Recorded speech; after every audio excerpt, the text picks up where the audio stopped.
Wednesday, July 29th, '09. It's a menagerie of things. Omen, every time he gets up in front of the frickin' TV, the teleprompter always tells him, don't forget to tell the folks about the deficit that you inherited. Last Wednesday night during the healthcare reform, insurance reform press conference, Obama said that it was a $1.3 trillion deficit.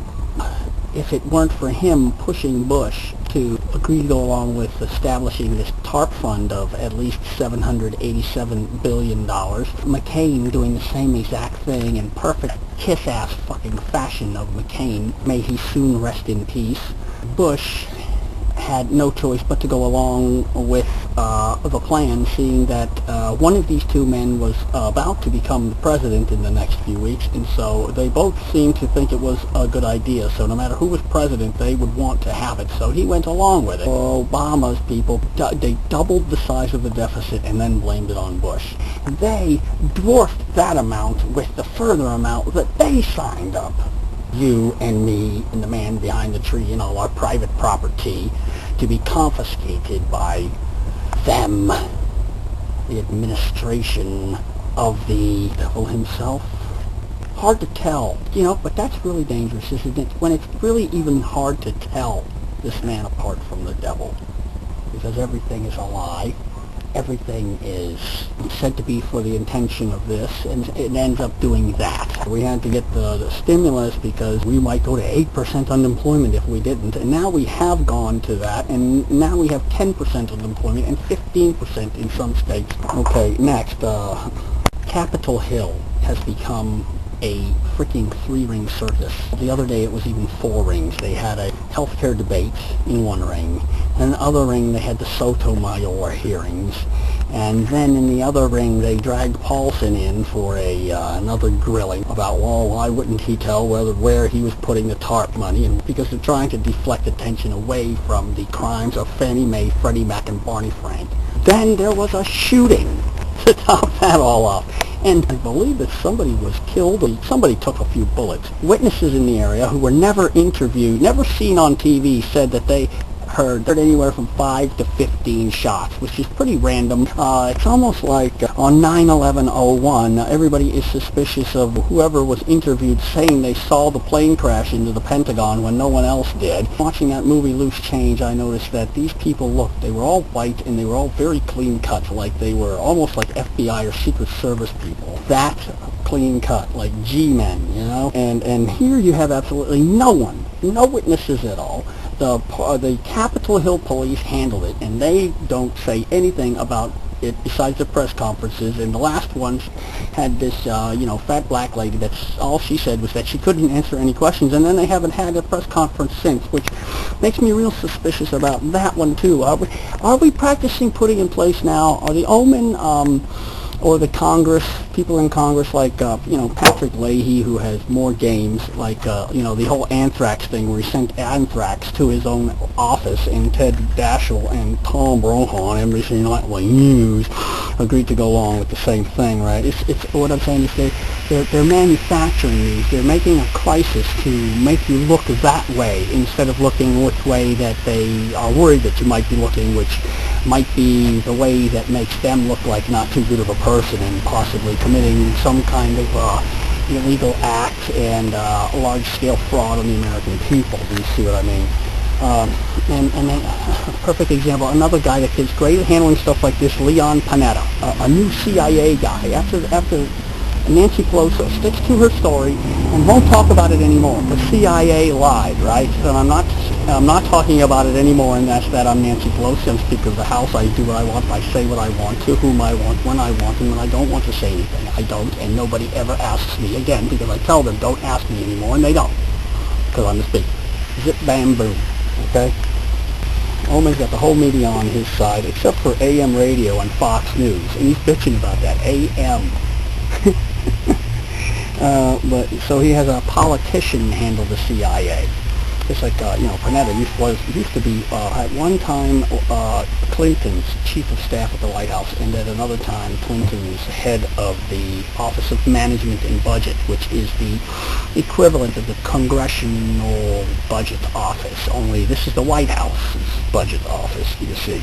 And so he's real good at, promoting and disseminating disinformation and misinformation, and in other words, he's a great liar. See, he's a straight-faced liar. And so he's going to handle what happened to the CIA, and now, of course, Scooter Libby, for outing Valerie Plame, he almost faced 30 years in jail, and he ended up with 2.5 years suspended.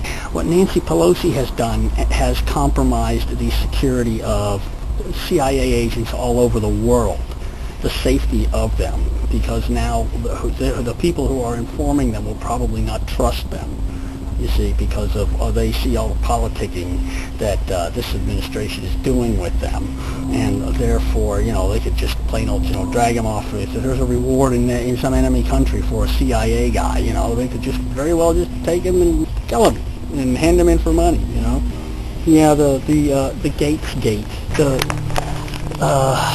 the racist black professor. I bet this guy couldn't tell you anything about algebra or the universe or physics, Newton's laws, ancient history. How did Charlemagne come into power? He couldn't tell you a damn thing, but he's got a PhD in black studies. Which, is there enough black studies stuff to have a PhD, to get a PhD? What do you really need to know? What can he tell you about economics, for instance? As for the cop, cops are not allowed to accept gifts. If you offered a cop a beer in his off hours, he would not take it, or he's not supposed to. If you offered him a gift at Christmas time, he's not supposed to take it. So why is this cop going to go all the way and arrested this black professor?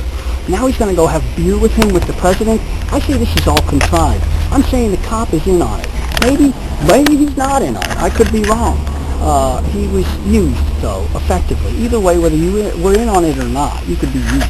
If you were in on it, you would jump and you would get mad and exercise what could be interpreted as aggressive police brutality, excessive use of force. And if you were not in the know, you could do so, and whatever you do could be also still interpreted that way. You see what I'm saying? And have you heard the 911 call from the woman who initially called?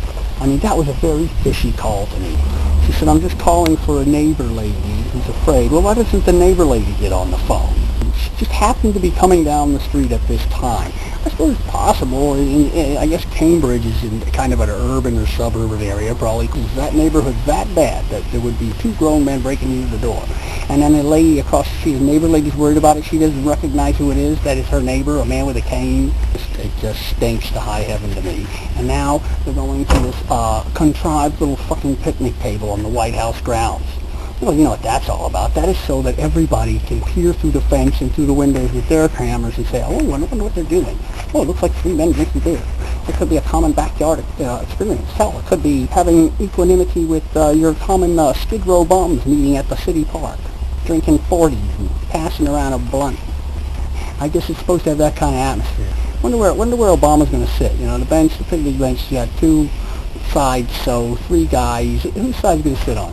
Hey, what if somebody sits on the top of the picnic table? Have you seen pictures of the picnic table? It's got all these little plaques on it. And I guess every plaque has a different president's name in it. So, like if somebody sat on the table, their ass would be on somebody's name. If somebody did sit on it, would the president tell them not to sit on it? Or if the president sat on it, would somebody tell him not to sit on some president's name? And then whoever's sitting on the name, what if it happens to be like, oh, it's only Millard Fillmore. Oh, who cares? Fart on him. And then what if that got out into the public? But what if it got out it wasn't even true, but everybody started talking about it? So an investigation had to be led looking into the situation because, like Tom Foley said way back when about the Bush Sr. flying in the SR-71, for whatever reason it was. Remember, if Foley wanted to investigate it, Tom Foley, with the elephant ears, even bigger than Obama's, it needs to be investigated. Just the seriousness of the charge, that's what it was. But, no, wait a minute. Omen is going to get those 2 guys to sit next to each other. And that's why the cameras need to be there, to watch the shaking hands and hugs, and everybody starts having all warmy, touchy feelings. And that's how, the Omen is the hero, because he presents hope for the future. I'll drink to that.